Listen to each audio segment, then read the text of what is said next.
to let things kind of build and marinate. So we had to come back because there's a whole lot to discuss. This is Stoppage Time SC. Stoppage Time SC is the Twitter. Stoppage Time SC is the Facebook group, all under the Scene umbrella. I want our people to notice backgrounds and names reflect the mood of what's going on in all of our respective clubs. Hit the little thing, zoom in and out so you can see. I got Championes Joe on my right. I have just underneath me, but certainly not underneath me in the world of football, I have Zach. You can check the backgrounds. FA Cup final with Zach in the background. Championship Joe, Premier League champion, newly crowned. And of course, they will be meeting soon. There will be a further episode, Blue versus Blue podcast. We will definitely talk about it here. And you can see my background. There's nothing. I am dressed in black because I'm in mourning. Because when it comes to Arsenal Football Club, there is nothing to talk about. So, fellas, I don't even know where to start. Do I start with the champ? Do I start with the FA Cup finalist? You gotta start what's the most prevalent. Let's start what's fresh. That would be me then, right? That's so sporting of you, Zach. So let's just get right to it. Oh, don't worry. That's about the only sporting thing I got for him for the next 3 weeks. We've already discussed this. That was the extent of the goodwill is I extended the olive branch on Saturday for that Premier League match. It's such a shame you guys couldn't clinch that at home. Yeah, it was, huh? Man, that's tough. That's tough. Yeah, it's really difficult to be Premier League champions right now. It's just rough. I know. Do you? I do. I absolutely know what it's like to be Premier League champions. I also know what it's like to be a Champions League champion. Do you? Not yet. Keyword is there, yet. Growth mindset. Growth mindset, yet will happen soon. Yeah, you can't speak this shit into existence. Let's go. We are for the folks that don't know, man, first of all, Joe, congratulations. 3rd championship in 4 years, 5th overall as a club. So I know obviously day job. Did you have one eye on the phone while you were teaching the youth today? I was trying to watch the game, but I couldn't get it to stream whilst I was teaching. I try to sometimes be not so scrupulous and throw the game on while I'm teaching a little bit, but I couldn't get it streamed, so I was following along on my phone a little bit while the kids were doing their exercises and whatnot. But I was getting updates from you guys too when I couldn't have my phone right on me, which was very nice. Kind of jinxed myself over the weekend too, because I was talking about the Man U game because they were losing over the weekend as well. And then as soon as I said something to my buddy about it, they came back with 2 goals and doing what they've been doing lately, which is coming from behind to win. But not today. Cards are not in their favor today. And we are 31 points they've scored after trailing. That's absurd. Yeah. Anyway, nobody cares about United. No, they're annoying. So yeah, very, very, very excited. It's definitely less excitement level winning a championship when you're not actually playing on the day that it happens. It's a little bit more subdued than I probably would have been. Darn it! Had it would have happened on Sunday. First world problem. I know, right? For sure. But nonetheless, very, very excited, very happy that it's in the books, and now we can turn our attention fully towards the Champions League final at the end of May. Let me ask you something. These 3 Pep championships over the last 4 years, 2 of them ended with Manchester United losing, which gives you the title twice. And then one of them was one of the great 2-horse races that you'll ever see, where Liverpool in what was 98 to 97. Yeah, we had to win every match for 14 pretty much straight games at the end to take points to wrap it up, because they were every time Liverpool won, we knew we had to win and vice versa. So it was quite the finish for that one. You had the Aguero finish, obviously. You had the Stevie G slip. Is it easier? What is it more fun? Is it more fun you have a day like today where you know this is done at some point? If it wasn't today, it was going to happen probably Thursday. Is it more fun that way where it's kind of calm and chill? Or is it more fun when it is dramatic? When it is Aguero, when it is 14 straight wins to finish the season to win it? What do you prefer? What of these do you prefer, or are they all the same? I will take, as hard as it is on my heart and my anxiety, I will take the dramatic finishes all day over sitting around waiting for a result to happen to find out if we're going to be the champions or not. So I'll take the heart-stopping finishes and the edge of my seat watching every game because it matters that much all day. I'll take that for sure. Speaking of Aguero, I mean,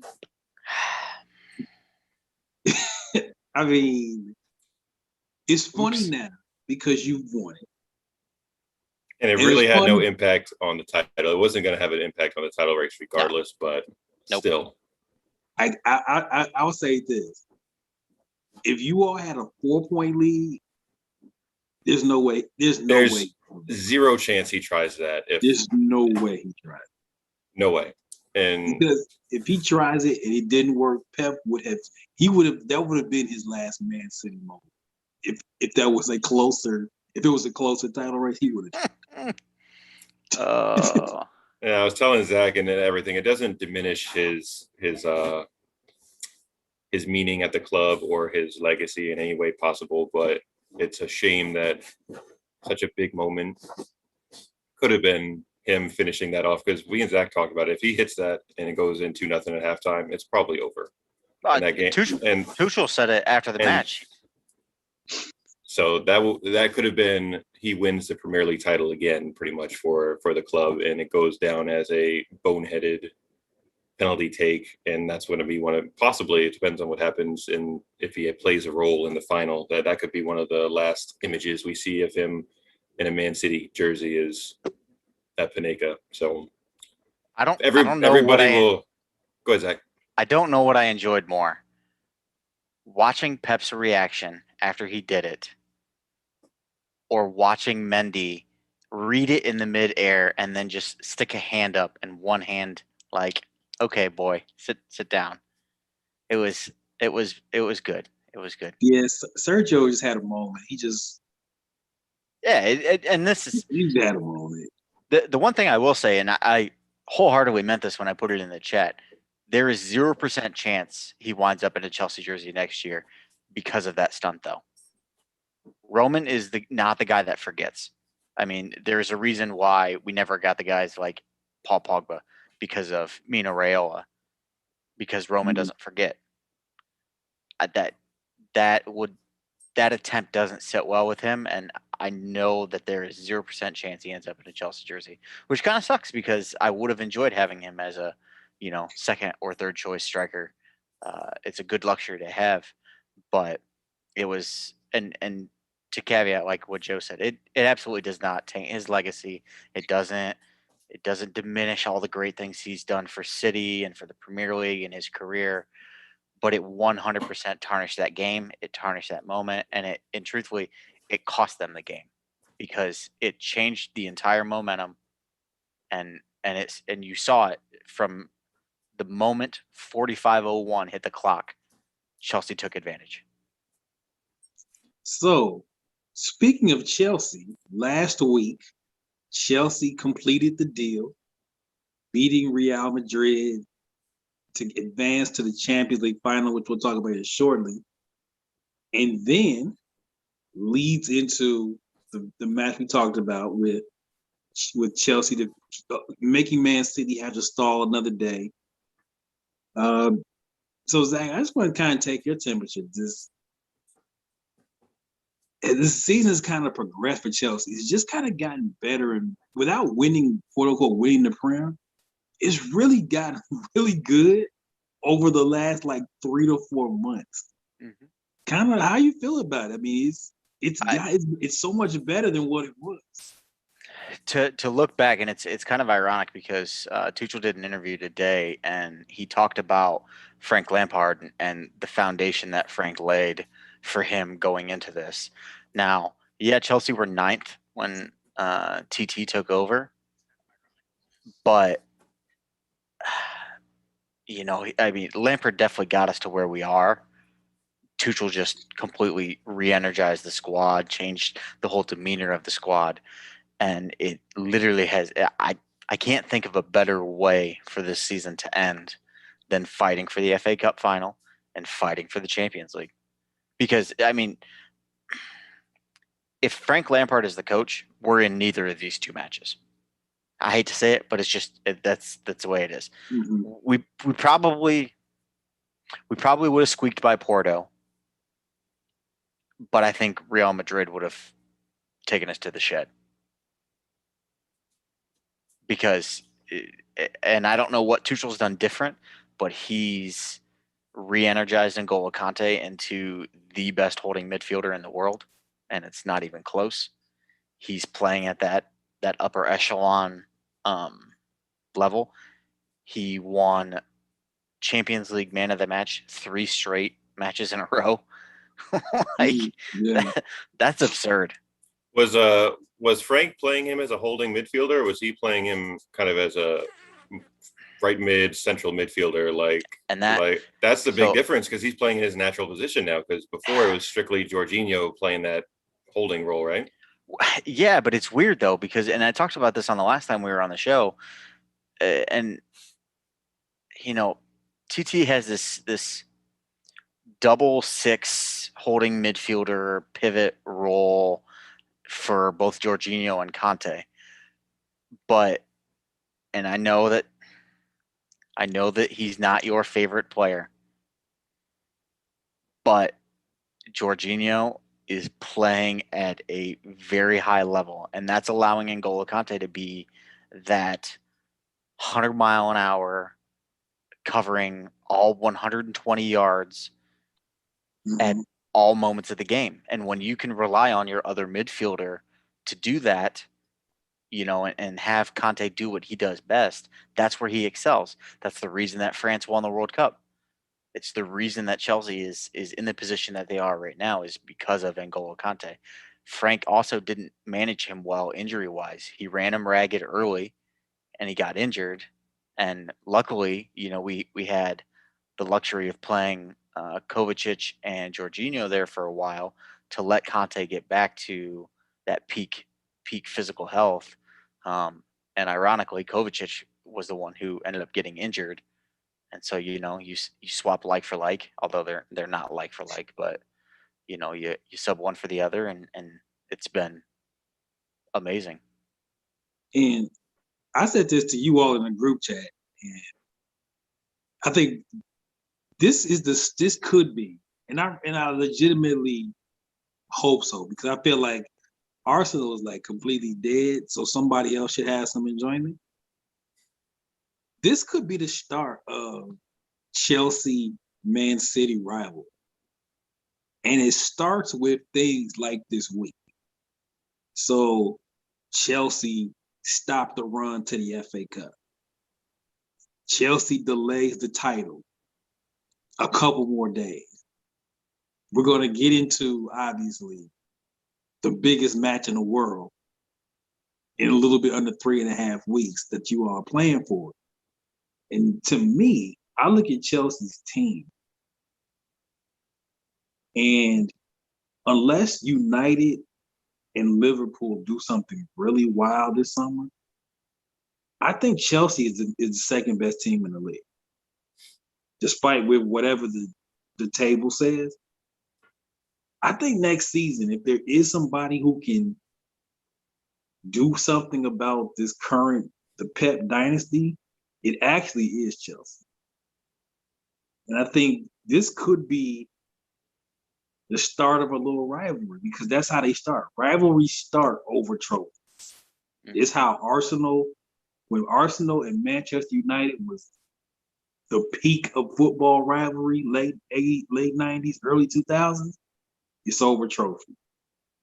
So you two, I know you all are not going to be sporting because of this, but this might be the start of something between these two clubs. I think Chelsea to me is the second best team in the league. Joe, he hit it really well. He was rather upset on Saturday, and he did a good job managing it. But he had even made mention. He goes, "Man, I'm a really awful loser," and I get it because I've been there. You know, it's when you're the guy that has the team that is supposed to be. And ironically, when we were in Pittsburgh watching that abysmal West Brom game, like I'm sitting there and watching, just a horse show around all the other guys, and I'm like, Jesus, like I did my best to keep my calm. I did my best to keep my composure, but inside I was fuming. Like I was a really poor loser. So I get it. Yeah, I told him that I was okay, like losing at that point, but after about 5 minutes after the game was done, and I was just letting it stew, and I was walking around my house, I was like, I'm a lot more irritated and pissed off than I really thought I was. And I know for that's one of my bugaboos is that I'm a shitty loser. When my team should win. Was it because it was Chelsea? There was a bit of that because it's been twice now that they beat us in that's what in important games, and it's been 1-0 and 2-1 games, and the first one was just a friggin' boring ass terrible game for both sides, and they just came out top.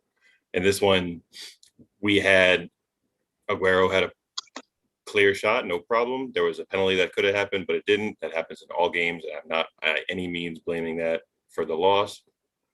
But there could have been an argument to have that, and then either way, it wouldn't have been a win. It would have been a tie, and we still would have held off. But just, I know that when I'm by myself in the basement and we lose when we should win, I'm terrible. And it's good that on Saturday, my lovely ladies were all doing other things, so I could vent for a few minutes. And I told Zach too, I when he was talking about Jorginho, I said, I can't, he does nothing for me and he's garbage. And I was like, all right, cool. I got that out of my system. Now we can have a real conversation at this point. So for all of our friends who are watching, I see we got a couple of guys in the YouTube comments. Some of our boys are there. When we start previewing the Champions League final, I am, and it is confirmed, driving to Ohio. It has been set up, so we will officially be watching the game together. Goodness. So it's going to be fun, I think. I think when we preview the Champions League final, that Tuesday before, I think on that I will be on camera. Mm-hmm. I'm going to introduce the show, and I'm going to put myself on mute. Nope. You gotta. Nope. You gotta be there because it'll be It'll be 3 hours of nonstop back and forth. Oh man. We need you and MJ there to moderate for sure. Because otherwise we're not going to get shit accomplished. There ain't going to be no preview. There ain't going to be nothing. And that's why I made sure to ask you guys last week. Hey, like we're gonna be there. You need to be there. Yeah, I'll be there. I mean, I watch the Champions League final. Is like for me, even though usually it's like late May, probably nice. Sometimes it's nice outside. I still stayed and watched the Champions League final. Champions League final is regardless of what's going on elsewhere in the world, is must watch. I will be there, but I think it is going to be. I think it's going to be a great match. I know y'all get into it on Blue versus Blue podcast, but Oh, it ain't gonna be no. We ain't doing no podcast. We're doing the Blue versus Blue live on Tuesday before the show. Like so it's Tuesday, the Tuesday show okay. is the Blue versus Blue preview. Oh, well, I'm excited for it. I'm excited. So y'all stay tuned. Make sure you keep your notifications on. Subscribe to the channel. Blue versus this is really truly Blue versus Blue for the biggest prize. Stepping out into some other leagues, La Liga has gotten very interesting, and we kind of said this on the show 4 or 5 weeks ago. Like this could get. We may not have Aguero. I don't think we'll ever have the Aguero finish ever. But here we are. We have Atletico hanging on. They're dreadful too. They are. And I'm not a Bar. Is that you could chime in on it, Joe too. I'm not a Bar. I'm kind of cool with somebody else different winning a league. I think it gets really boring watching the same teams win. That's why nobody likes City. But shot. But I'll say this. I think I'm not in this case. I hope Madrid or Barcelona win this league. Mm-hmm. Because Atletico are so dreadful to watch and have been so poor the last 6 weeks. They almost don't deserve to win. I literally I turned on one of their matches. I don't know, it was like last week, and I was watching probably about 25, 30 minutes of it, and I was like, this is worse than watching Division 6 youth league. Like I don't. It was abysmal. There was nothing. I'd rather watch Jose park the bus for 7 hours. Give me Burnley versus Aston Villa on a lazy Sunday. Ugh. Before I watch in the rain. Before I watch Atletico Madrid. They are a terrible watch. So I'm not even a big Barcelona Real Madrid fan, but one of them needs to win La Liga. Mm-hmm. For football's sake. I'm still sticking true. Shout out to my guy Diego. Like, let's go Barca. I think that they're gonna do it. They have 2 more matches to play. Real and Atletico have 3. It's 77 for Atletico, 76 for Barca with their draw today, and then Real is sitting at 75. So we got 3 more match days to sort this one out. Well, whoever plays Atletico, please take points, because that's an awful. And it's a shame because they have some really good football players, but the system that they play is just brutal to watch. It is so crazy because Diego is like the macho. You know, he's the in your face, the macho, the tough guy, and his team plays such dry football. I liked him better when they had Diego Costa, and they let him walk, and it's gross. They are awful watch. In France, I think my guy Poch is in trouble. He gonna get fired. Yes. They are.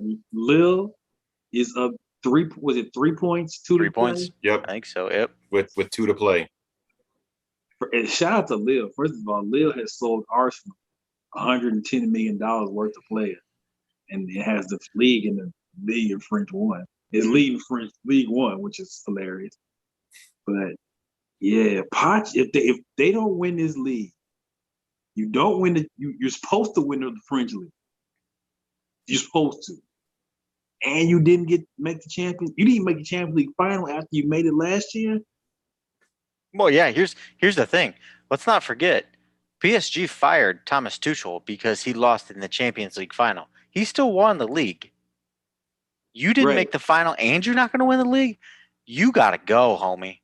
He got fired for losing to an all-time great Bayern team by 1-0. Yes. Yeah, that says it all right there. A team that dismantled Barcelona in the previous round 8-2. 8-2. And Tuchel got fired for Yeah. that. And if Potts doesn't, man, Potts might be out of there quick. I don't even know if he's going to stay if he wins the league. If by some miracle they do win, I don't see how. Where do they go from there? You're struggling to win the French league. There's no reason for this. They're You have the by far the largest wage bill and Yes. spent the most of any team in the French league. You could probably combine the other top 5 teams and not potentially reach how much they've spent on Yes. players and how much their players are worth. So they have no business being second and being in a tight race right now, especially their front line alone, their front 3 are worth the most, like more The than entire most team. teams. The entire wage bill of most teams is the Yes. starting front 3 for them. And you don't make the Champions League, and you are looking very much in danger of not winning France. My guy Potch might be out of there. I'm here for it because after watching the 2 legs against them, we didn't really get a chance to talk about it, and I was debating going live immediately after some of the games because PSG players Go were ahead. driving me Well, you absolutely here's the floor. bonkers. So I'm here for all the PSG slander. I hope Mbappe leaves for MJ's sake so he can root for a different team, Mbappe, because the rest of them dudes are soft.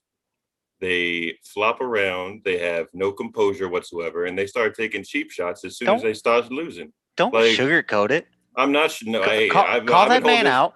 Call that man out. No, it's not even just Neymar. Neymar is the main culprit, but his attitude and since he's their leader, rubs off on the rest of them. And they were taking cheap shots at City players as soon as they went down.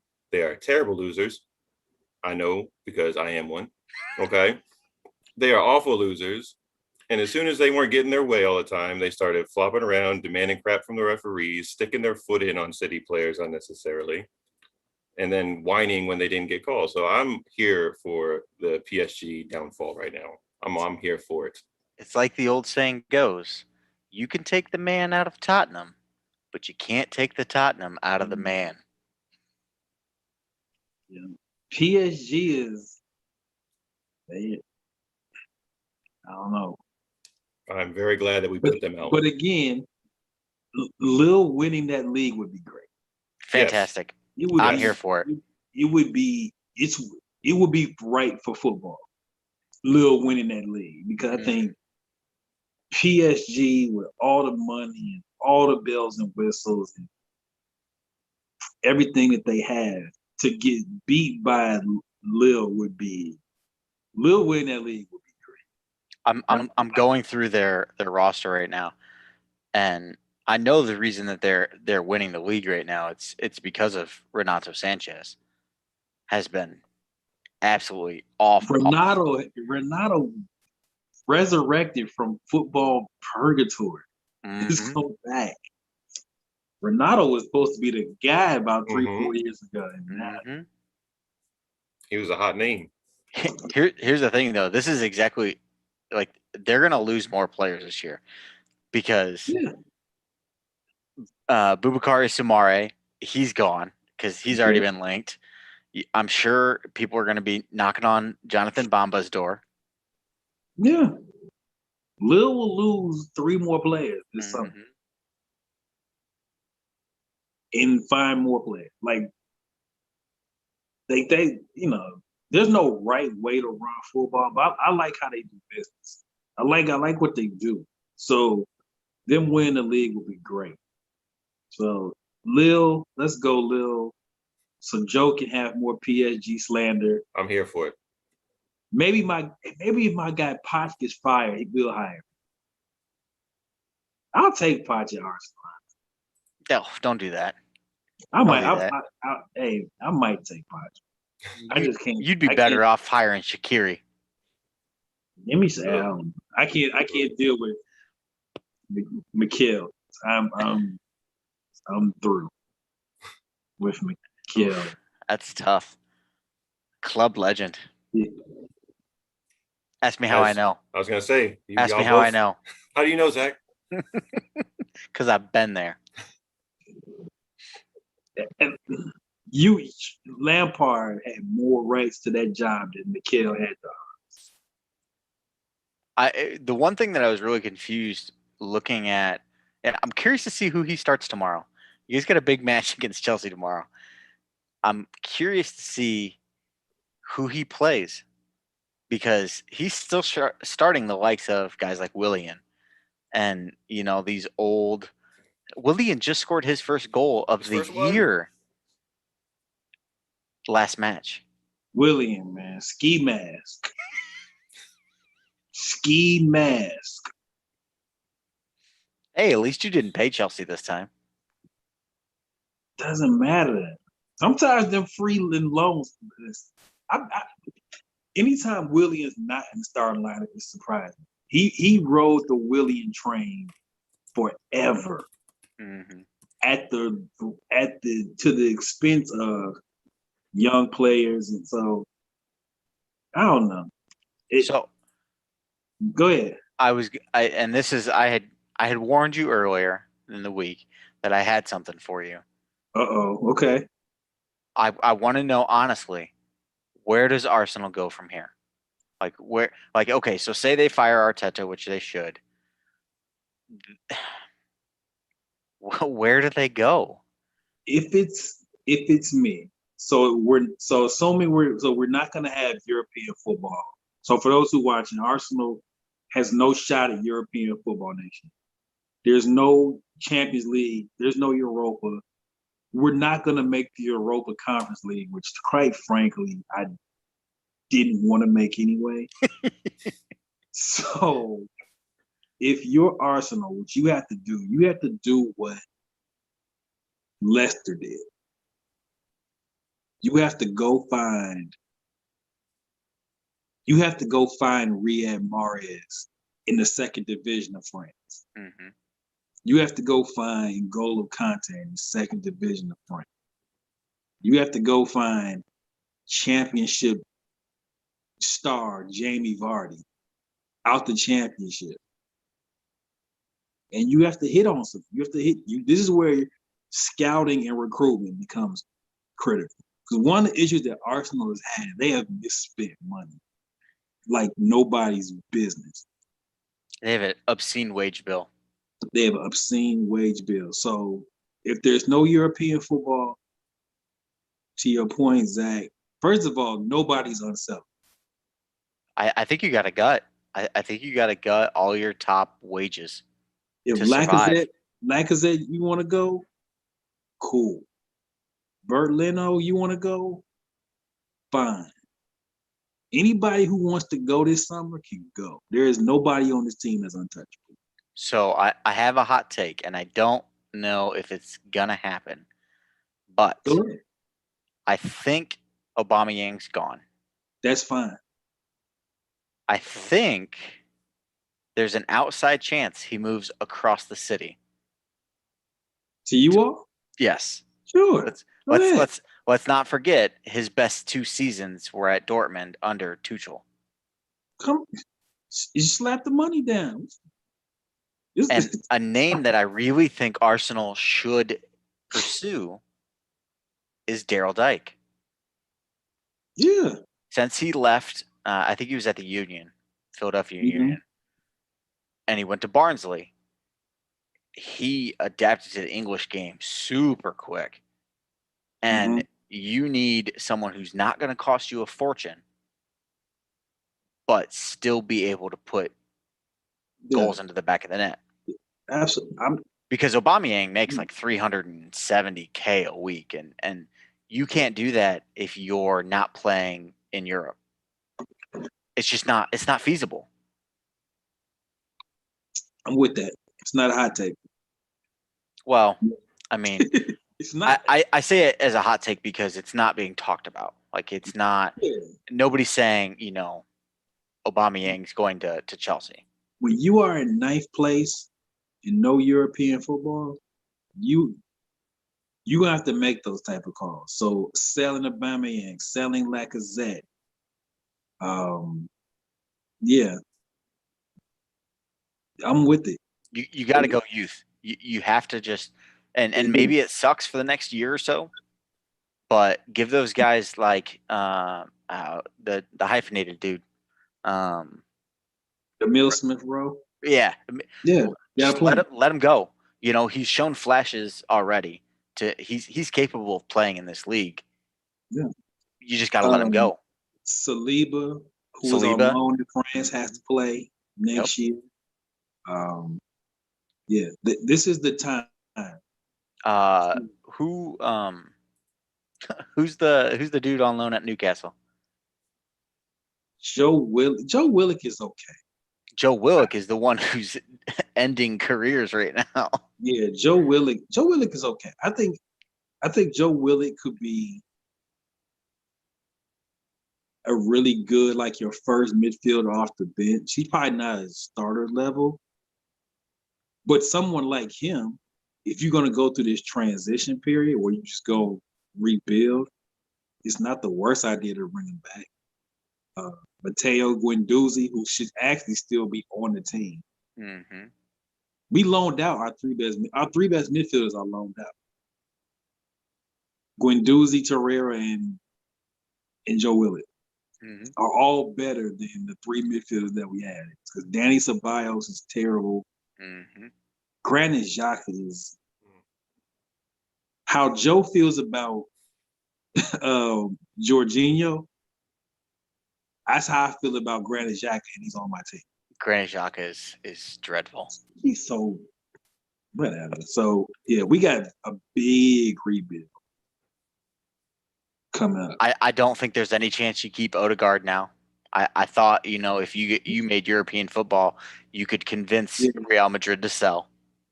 Yeah, Odegaard, that's not quite going that great. So that's cool. I'm not looking forward to it, but this is the rock bottom. I talk about BT here, rock bottom. This they needed this to happen. Well, and that's a rock bottom for top 6 teams is finishing 9th and 10th. That is rock bottom. But you all had, and we certainly do not have Roman. We don't have the structure, but Chelsea had a tough time a couple years back. We finished 10th. Finished and then 10th. Won the league. Liverpool had a stretch pre-Klopp and finished like 7th, 8th a couple of times. Has had some struggles. Was in the Europa all the time. So, City has Joe. So Joe, not recently. I'm saying, Joe, you're very fortunate, and this is what savor these moments. They don't last forever. No, they don't last forever. But savor the fact that you got owners and stuff that's set up in place that this will be. You almost have no chance of having this dip. You all can finish 4th. That's the dip you'll have. So appreciate it. Appreciate it, because trust me, I know my City history. So the 10 years that we've had going where we've been in the top 4 every season is not typical City. As much as friends in the group might want to say it is. The new typical City. It's not anymore. It's now not. I think they got to get Kroenke out, though. I don't know if he's going to be the one to back this path. And I think that's why to me, as my name says, I'm more Arteta out, because the Kroenke out is going to take a while. Like, I'm fully prepared that he's going to be our owner for at least another season. Fully prepared that that's going to happen. So, thankfully, the NBA playoffs are starting, and I do not have to be bothered with Arsenal much longer, because I am so over this team. So anyway, we've talked about La Liga. We talked about the the race for the top four. It's tight. It's tight. Interesting race. Yeah, Joe, I was always quick on the standings, pulled it up. For the Premier League? For the Premier League. So City obviously has won the title. Won the title. United is sitting at 70 points. Leicester is at 66, but with 36 games played. So Leicester only has 2 more to go. Chelsea is at in fourth, reasonably comfortable with 64. West Ham is in fifth, and they have 58. They both have the same number of games to play. 6 points in 3 matches is not unheard of to make up. But with Chelsea's form, I feel like they should be pretty comfortable and have a good shot at finishing in third. Well, Leicester. Well, we play Arsenal Wednesday, Mm-hmm. Leicester Saturday, and then we turn around and play Leicester again in the league next week. So that's a 6-pointer. That's going to decide third place. And you're already a game behind them with matches played. So you guys win your game in hand, and you're above them already anyway. Liverpool is at 57 and Tottenham's at 56. So those 2 teams are likely finishing outside of guaranteed Champions League positions and possibly Europa. United, I'm sure that wasn't the point of the whole protest from a couple of weeks back. But it is funny how, and we know Manchester United Liverpool is such a rivalry, how that protest ends up screwing Liverpool to some degree. Yeah. And United now have to play. They played today, then they play Thursday, and I'm pretty sure they play Saturday as well, if I'm not mistaken. They're playing 3 games in a very short period. So their fans also are not doing their players any favors, even though their penalty aficionado likes to say that back when he was a kid, he played 3 or 4 games every day, and it's no big deal to play 3 matches. But guess what, buddy? That was when you were a kid, not playing 90 minutes against professionals. It's a completely different ball game, my friend. So we don't want to hear that because we see through your BS. Ole said, you know what? We're just gonna roll out the B team. Mm-hmm. That's exactly what happened. He sure did it too. He years 10. We'll 10 changes. And so Liverpool now pretty much has to win all 3 and get help. They have 4. They're sitting at 34 matches right now. So they have 4 matches to play. Yeah. But it's definitely out of their hands. They need a lot of help from others. So, well, they're gonna get it from, well, hopefully they get it. Well, actually, I don't even know. Hopefully or not, they might get it from Chelsea. Chelsea, if they beat Leicester, that'll send them further back, and then Leicester will only have 1 match left after that. So I don't know what that'll do. That'll put them at 70. They're at 70, right? Leicester's at 66. United's at 70. So they're at 66. If Leicester lose next week to Chelsea, they'll have 1 match to go with 66 points. Liverpool's not that far behind. Yeah. Especially with 2 games in hand. That's a huge 6 points. That would get them at 63 to be level, and that's only 3 points behind where they're at. So they can catch them if they get themselves together. They definitely need help, though. Yeah, they need help. Does Salah leave? Does who? Does Salah leave? Oh, I think it's gonna happen. I think the blood's been in the water on that for like 2 summers. And I think it's just now it's who can afford it. I think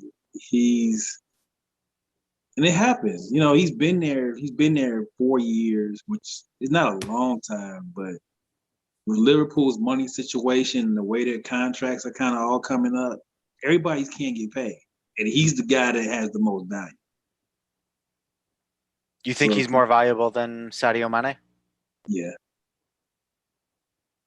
I think Mane's had a tough year. And I think Salah's kept them even in this. I think you could get 100 and change for Salah. I think if you sold Mane right now, you'd probably be talking 70-ish, maybe. Like a 70. So I think they could. I think if they can't get Salah's contract situation straightened out soon, I think he could go. I think he could go. Now you got me curious. He can go. Mane. I think if you're PSG could easily slap 100 and whatever down. Well, I Say- think if There you go. oh crap. If Mbappe leaves, then they're gonna replace him with someone. Yeah, but there's a replacement. So yeah, I think there'll be some changes. Why are you looking that up? The current transfer market currently has him listed at 110. Oh yeah. Yeah, and they have Salah at 123.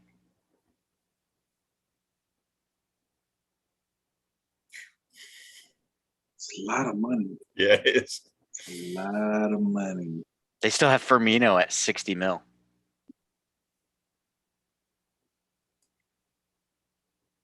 nah. Pass on that one. How and this is how I don't understand the market. Virgil van Dijk's value right now is valued at about 78 million. Now, granted, it's dipped because of his injury, but they also have TAA's transfer value at 110 for a right back. Like no, No matter No. how young he is, no. No, not he's ridiculously young though. I always forget that he's 22. yeah, And that's that English tax that we've talked about. Young Englishman tax. That's why I think Absurd. The Harry Kane thing I think will be interesting this summer because I'm like I think Harry's priced himself out of just by being who he is. Harry Kane only has one destination if he wants out of Tottenham. And that destination is The man sitting Manchester. next to me. One of the two Manchester clubs. but that's not even y'all's style. Like City does great on cleaning up on the $30 to $60 million range. 150 for Harry. Could you see Pep being okay with that? 132 is what they have him listed at right now. If you're gonna spend that much, you might as well just go and get Haaland or Mbappe or somebody like that. If you're gonna spend that kind of cash. Otherwise, just chill. It's going to cost you double. I'm well aware of that. But if we're going to be spending six figures, like that, however much that is, 8 figure, nine figures, then you might as well just go all in. There's no reason. That's great. There's no reason to go. There's no reason to go and spend 130 on Harry Kane like that. I know that's the fan in you, but there's a big difference between 130 million for Harry Kane and 180 million for Erling Haaland, let alone 220 plus million for Mbappe. Zach, you all got money. Would you want to spend 130 on Harry? On Harry Kane, absolutely fucking not. But I don't like Harry Kane. Well, so you agree with me, is what you're saying? That you're not spending that money on him? I'm not spending the money on him because I don't like Harry Kane. I don't think his value is bad comparatively. I think the thing for me though is you're looking at it like, well, that's 130. What's 180? That's a big difference. Not for City. Yes, it is, Joe. Come on, man. Yes, it is. No, it's not when you're considering two players. The age. That is two extra players. We don't need that many people right now. You don't know that though. Liverpool said the same thing, and now look at them. We need a striker. We are absurdly deep at every position. I get that. Injuries happen. Look at Liverpool. So let's say as our man Germaldo likes to say behind the camera, let's have a little fun. If you are City, you're saying, okay, we're ridiculously deep with everything except striker. Obviously, Aguero is going. Gabriel Jesus is not the chosen one that we thought it was going to be. Nope. If it's not Harry Kane and City doesn't break pattern and drop the 180, whatever it is for Erling Haaland, who is it? That's a very good question. I don't have an answer for you right now because I'm too focused on Champions League football. I ain't ready to go into the transfer market yet. Fair enough. I'm just going to be 100% honest with you. I am not ready for transfer market stuff because if it's not one of the big boys, then I will have to do some more research on some younger guys. However, they don't need to because they have a young guy who is tearing up the second division for the Premier League named Liam Delap, and he's going to be probably second choice striker next year if Gabby leaves to whoever they bring in to play top line. I can see that as long as Sterling stays as well, because Sterling can be your pseudo striker, in if need be, if Delap's not really ready, but they want to get him. They want to get him minutes, and I would have no issue. Phil Foden-esque, where they're getting him as much run as they can as a young guy, because if they don't, then somebody is going to come buy him up, and we can't afford that. You guys can have Tammy Abraham. Pass. I mean, for $40 million, I would take him. I'm mad that Chelsea aren't using him, but he doesn't fit. For whatever reason, he doesn't fit what Tuchel likes. Who? Tammy Abraham. Yeah, Tammy needs a change of scenery. I hate it. I hate it. He was our leading goal scorer last year, and up until for the majority of the season, he was our leading goal scorer in the Premier League. Still, even though he didn't play since Tuchel came, it's tough. He needs a change of scenery, and it sucks. Yeah, Tammy needs like that West Ham, Aston Villa. He needs to go back to Villa. Where he's going to get 30, 35 starts. To kind of – because he's a good player. And I think he needs that – he needs minutes like a lot of young players. So to round out the conversation, Germaldo, I know you hear us. Get ready to be on camera because we're going to get you. We always like to end the show with our new fan perspective. So Germaldo, you hear us. Get ready to come back on camera. But one more question before we end it. Player of the year.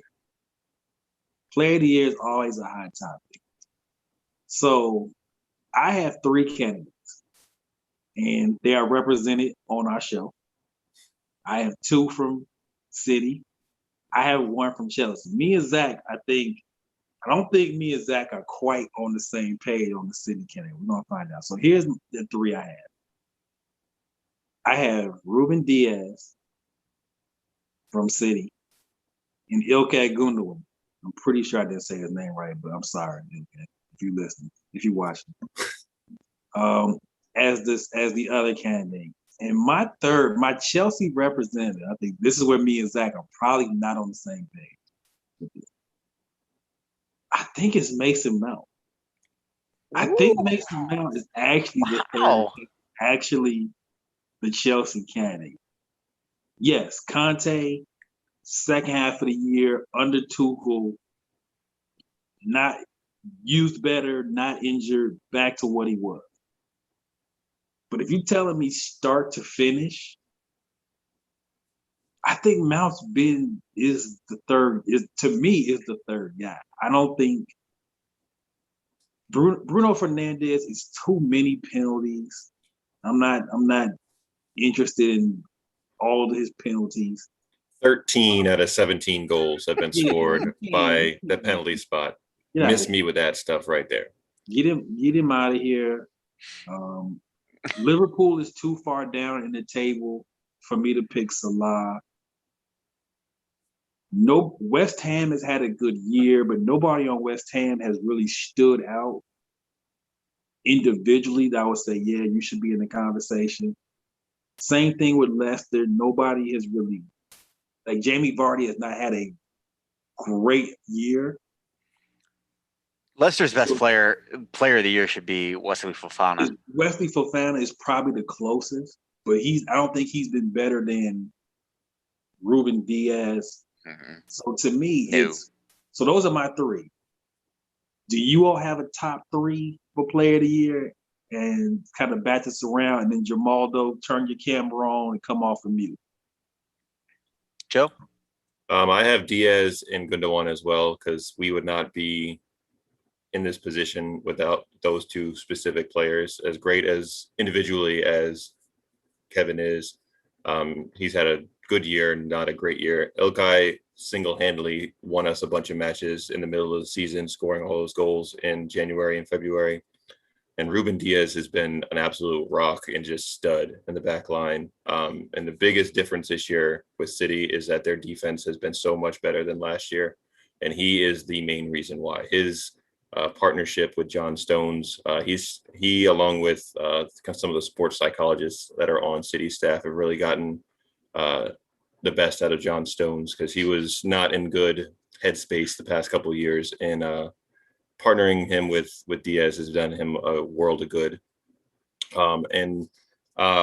We just got done talking about him, and I don't think he has a chance of winning just because of where Tottenham is at. But Harry Kane is the leading goal scorer and the leading assist person in the league. So I could see him getting votes and being in that conversation, considering he's contributed towards the most goals of any player in the league. So I would have him in my top three, probably, just because of the number of goals and assists that he has. Kind of hard to leave a guy out who is leading in assists and goals. I can agree with that. The clear-cut choice for me is Ruben Diaz.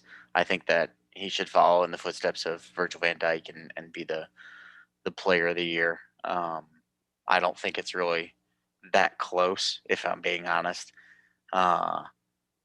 Kudos on the Mason Mount mention. I will give you that.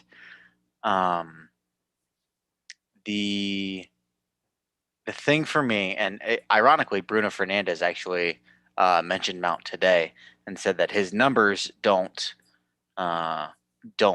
quite there, but he's absolutely in probably a starting 11 for the Premier League Team of the Year. I can't wait. And once the season's over, and I know we haven't really talked about it, but I know that we'll do a Premier League Team of the Year, whether it's individually or collectively. I'm sure Mason Mount will probably make way in that team. But I honestly think that Chelsea's best player is Timo Werner. Yeah. I'm not surprised by that answer, but I see Ronnie is.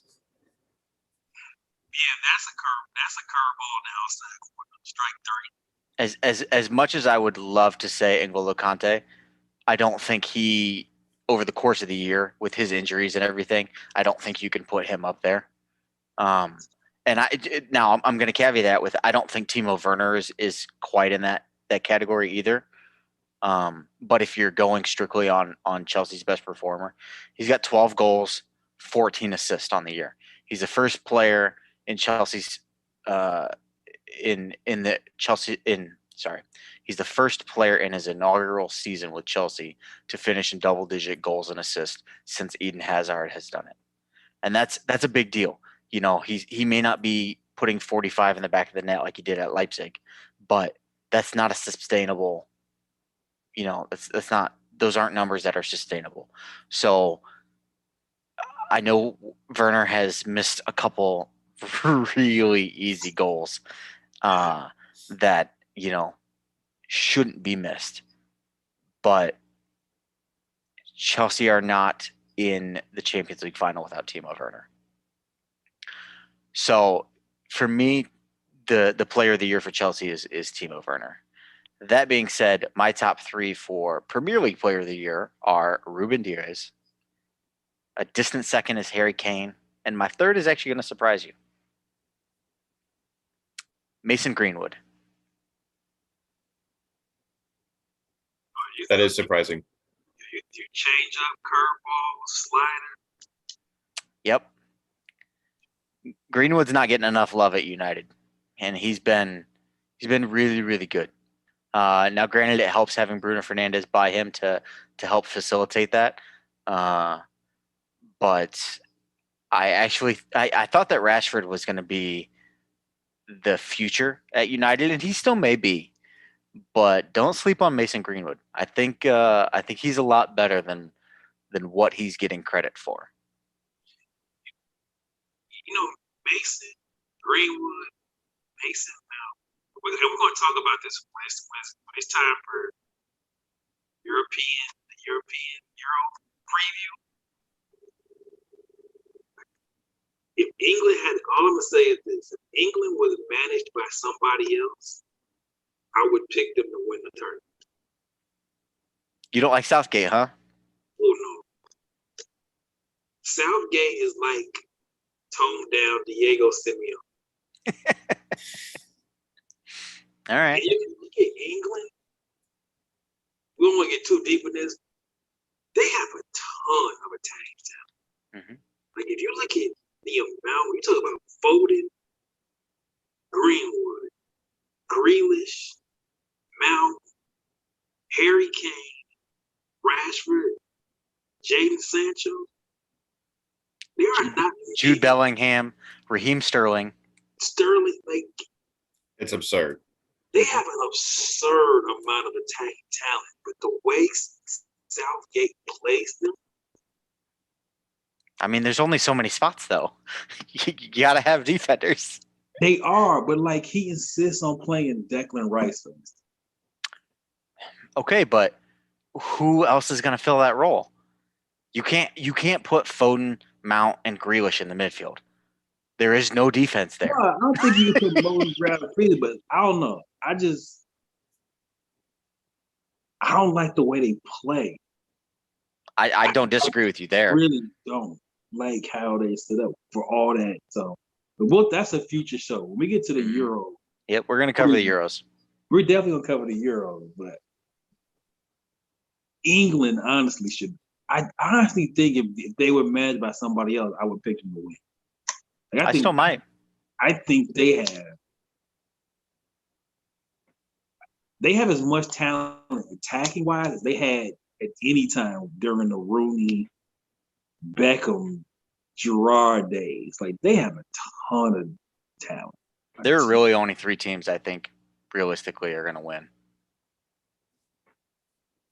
You could probably name them off the top of your head. That's another topic. Yeah, I think it might. Yeah, I don't even know who your third. I know who 2 of them are for sure. For sure, England is one of them. France has 3 of everything. Like there's 3 of everything. And let's not forget they have the most important thing: death taxes and Olivier Giroud. Death taxes, and they have Olivier. Man. My God, death taxes and Olivier. About to be the all-time league scorer in France history somehow. It's coming. Which is a whole other thing. So we're gonna wrap this up. So we are next week. What's happening next? So next week we'll be almost to the end of the Prem season. FA Cup final will be over. The FA Cup final review. We may or may not be any closer to a La Liga champion, depending on what happens this week. Hold on. I have something that I wanted to mention that I forgot about. Yeah, Sunday is the Women's Champions League final. Chelsea versus Barcelona. So I'm really looking forward to seeing how that one goes. So, Champions League. So we're getting close, and then 2 Tuesdays days from now, put it on your calendar. The Blue versus Blue podcast. I hope you all have enjoyed seeing the more sporting side of Zach and Joe. Tuesday's gonna be ugly. Guarantee you, 2 Tuesdays from now, it's not going to be very gentlemanly at all. Nope. It's going to be turned up. So, Stoppage Time FC is the Twitter. Stoppage Time FC is a Facebook group. Scene Family, capital letters, SCEN on Facebook. Joe, Zach, Jamaldo getting ready to cut us off. Stoppage Time FC signing out.